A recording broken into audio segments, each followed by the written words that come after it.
All right, so let's talk ISIS.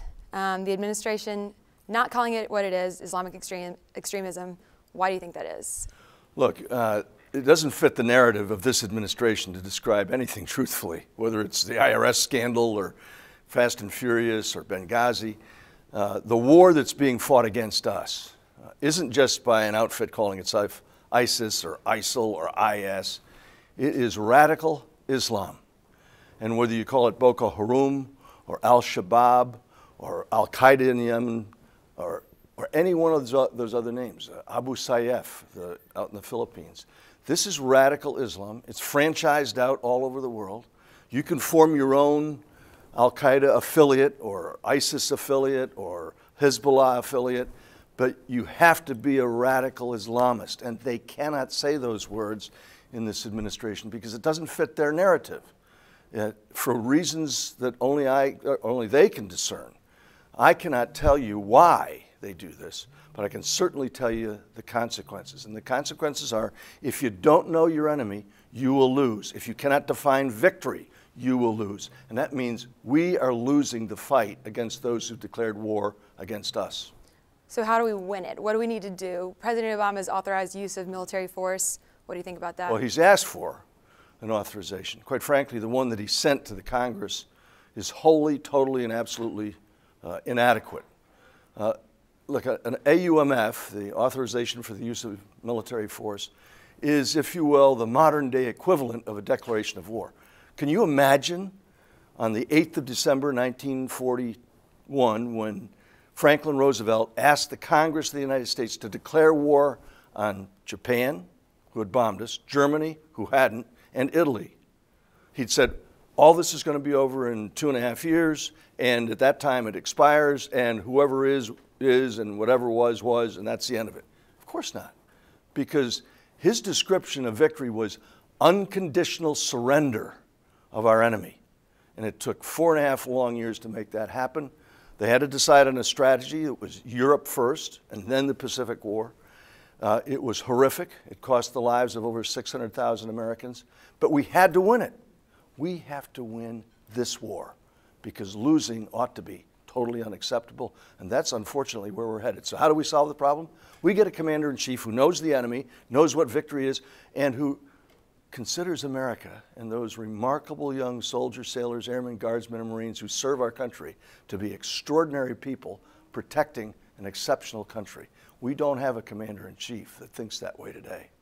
Are there any front runners right now that you think have this type of leadership, or that you think would be a good leader? I think every one of those who stood up on that platform down there at CPAC has the opportunity to be that kind of president, that kind of commander-in-chief, that kind of head of state, and Lord knows we desperately need one of them in the White House.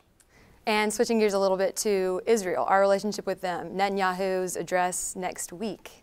Any thoughts on that, because the administration's pushback? Look, for all the reasons we just discussed about not being able to define the enemy, this administration can't define our friends either. The closest allies that we have in the fight against radical Islam today are Israel, Egypt, the Kurds, and other, for example, others in the government of Saudi Arabia. Not all of them, but perhaps most of them, certainly the leadership. And yet this administration has given the back of the hand repeatedly to Prime Minister Netanyahu. It's gone on for 6 years. They now give the back of the hand to President el-Sisi in Cairo. They've done nothing to help the only ones who've beaten ISIS in the field, the Kurds, and sent all the aid that we're giving through Baghdad. The consequence of that is the administration is widely perceived in the Muslim world as having tilted toward the Shiite brand of Islam. We're going to make a deal with the Iranians. We've already done a deal with al-Abadi in Baghdad.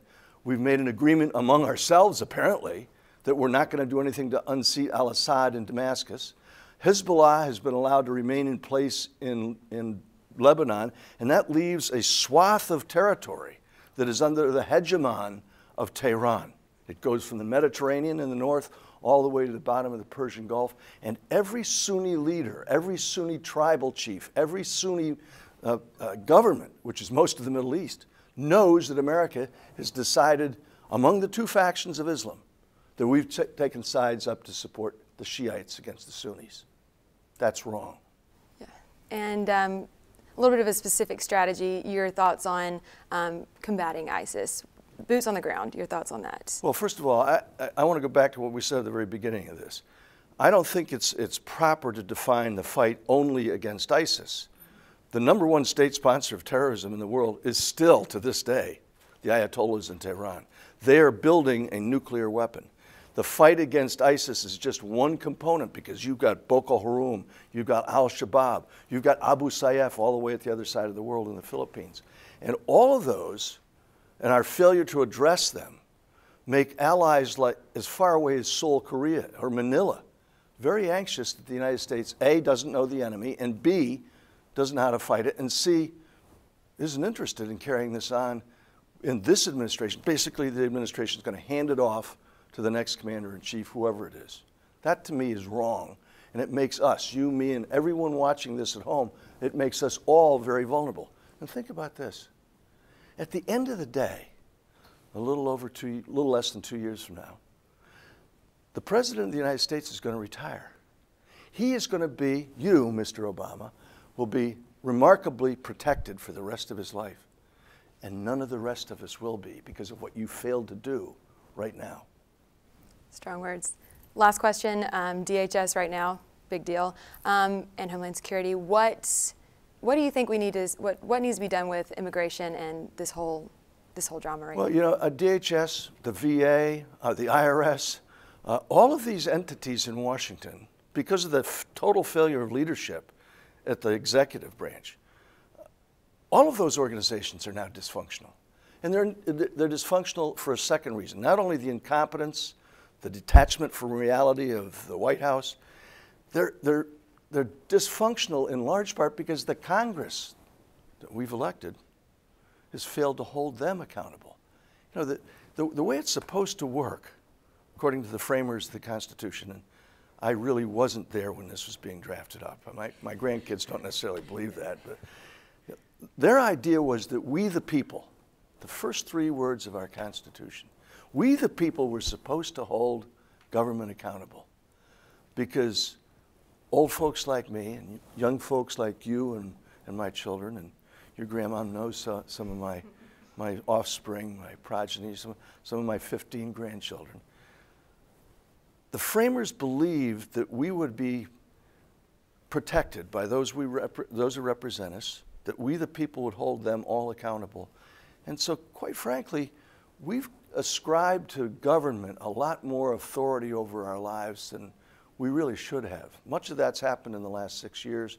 But my hope is, and I'm a chronic optimist, my hope is this last 6 years has been a wake-up call, especially for young people like you and those who are watching this network, that we're not going to send to Washington permanent incumbents. We're not going to continue to send to Washington people who don't know that they represent government. They don't run the country.